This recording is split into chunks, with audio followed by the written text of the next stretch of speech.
या ढेर दिन जिए मरोगा चल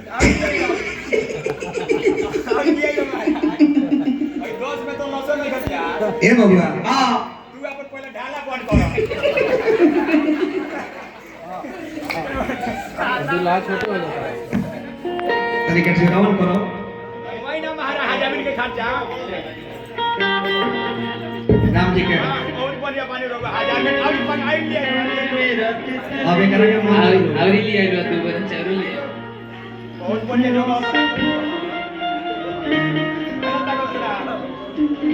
बहुत बढ़िया इलाका में ले लो पैसा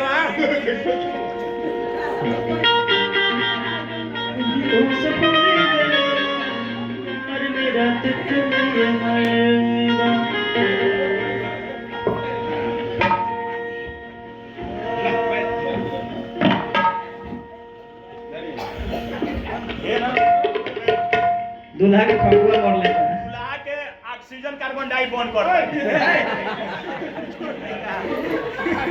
चलो इधर जाइए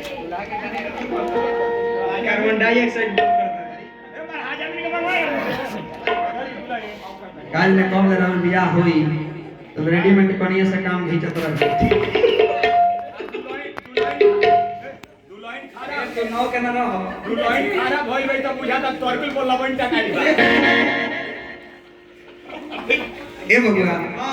अरे सखी लोग को हता अरे कैसे को हता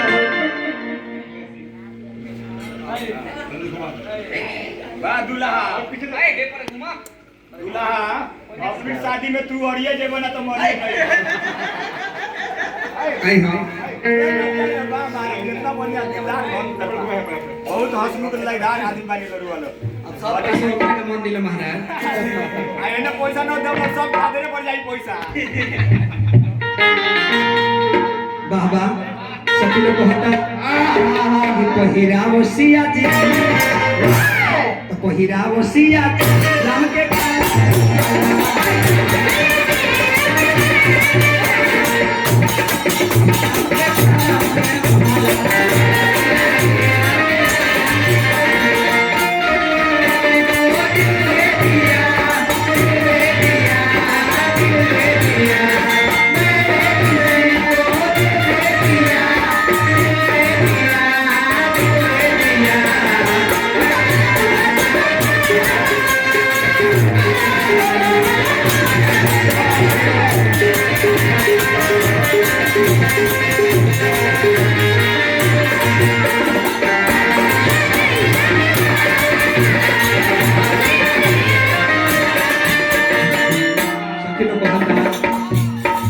गाला में माला डाली तो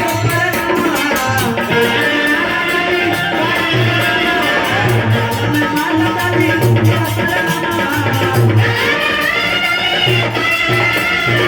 गाला में माला डाली करो परनामा आजू से हो गई तो सजना से हो गई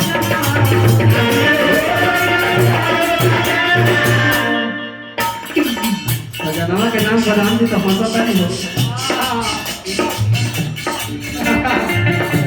ये बबुआ पहिरावसिया